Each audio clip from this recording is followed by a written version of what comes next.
ಉದ್ಯೋಗ ಹುಡುಕುತ್ತಿದ್ದವರಿಗೆ good news. ಮೈಸೂರಿನಲ್ಲಿ ಉದ್ಯೋಗ ಮೇಳ ನಡೀತಾ ಇದೆ. ಇದಕ್ಕೆ ನೋಂದಣಿ ಮಾಡಿಕೊಳ್ಳಲು ಈ ಸ್ಕ್ರೀನ್ ಮೇಲೆ ಕಾಣುವ ಎಲ್ಲ ಸ್ಟೆಪ್ಗಳನ್ನು ಪಾಲಿಸಿ. ಮೊದಲು ಈ ಅಧಿಕೃತ ವೆಬ್ಸೈಟ್ಗೆ ಭೇಟಿ ನೀಡಿ ಓಪನ್ ಮಾಡಿ. ಇಲ್ಲಿ ಸ್ಟೂಡೆಂಟ್ ಆಗಿ ನೀವು ಲಾಗಿನ್ ಮಾಡಬೇಕಾಗುತ್ತೆ. ಒಂದು ಹೊಸ ಪುಟ ತೆರೆಯುತ್ತದೆ. ಇಲ್ಲಿ ಕಾಣುವ ಮೊಬೈಲ್ ನಂಬರ್ ಮೇಲೆ ಕ್ಲಿಕ್ ಮಾಡಿ. ನಿಮ್ಮ ಮೊಬೈಲ್ ನಂಬರನ್ನು ನೋಂದಾಯಿಸಿ OTPಯನ್ನು ಹಾಕಿ ಸಬ್ಮಿಟ್ ಕೊಡಿ.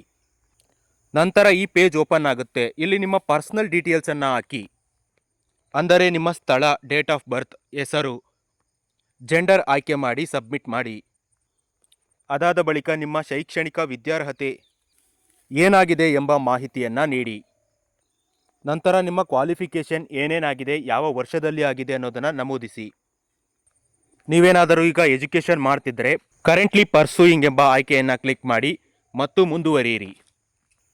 ಅದಾದ ಬಳಿಕ ನಿಮಗೆ ಯಾವುದೇ ಕೆಲಸದ ಅನುಭವ ಇದ್ದರೆ ಅದನ್ನು ಕೂಡ ನೀವು ಇಲ್ಲಿ ಎಂಟರ್ ಮಾಡಬಹುದು. ಒಂದು ವೇಳೆ ನೀವು ಫ್ರೆಷರ್ ಆಗಿದ್ದರೆ ಈ ಬಾಕ್ಸನ್ನು ಖಾಲಿ ಬಿಟ್ಟು ಮುಂದುವರಿಯಿರಿ. ನಂತರ ನಿಮ್ಮ ಜಾತಿಯನ್ನು ಆಯ್ಕೆ ಮಾಡಿ. ನಂತರ ನೀವು ಯುವ ನಿಧಿಗೆ ಅರ್ಜಿ ಸಲ್ಲಿಸಿ ಅದರ ಫಲ ಪಡೆಯುತ್ತಿದ್ದರೆ ಅದನ್ನು ಕೂಡ ಇಲ್ಲಿ ಎಂಟರ್ ಮಾಡಬೇಕು.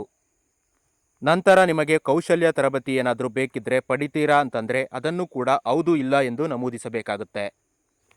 ಇದಿಷ್ಟು ಸರಿಯಾದ ಬಳಿಕ ಇಲ್ಲಿ ನಿಮಗೆ ನೀಲಿ ಬಣ್ಣದಲ್ಲಿ ಫಿನಿಶ್ ಎಂಬ ಆಯ್ಕೆ ಕಾಣುತ್ತದೆ. ಅದರ ಮೇಲೆ ಕ್ಲಿಕ್ ಮಾಡಿ ನಿಮ್ಮ ಅಪ್ಲಿಕೇಶನನ್ನು ಸಬ್ಮಿಟ್ ಮಾಡಿ. ಈ ರೀತಿಯಾಗಿ ಮೊಬೈಲ್ ಮೂಲಕ ಕೇವಲ 5 ನಿಮಿಷದಲ್ಲಿ ನೀವು ಅರ್ಜಿಯನ್ನು ಸಲ್ಲಿಸಬಹುದು. ಅರ್ಜಿ ಸಲ್ಲಿಸುವ ಡೈರೆಕ್ಟ್ ಲಿಂಕನ್ನು ಡಿಸ್ಕ್ರಿಪ್ಷನಲ್ಲಿ ಕೊಟ್ಟಿರ್ತೇನೆ, ಚೆಕ್ ಮಾಡಿ.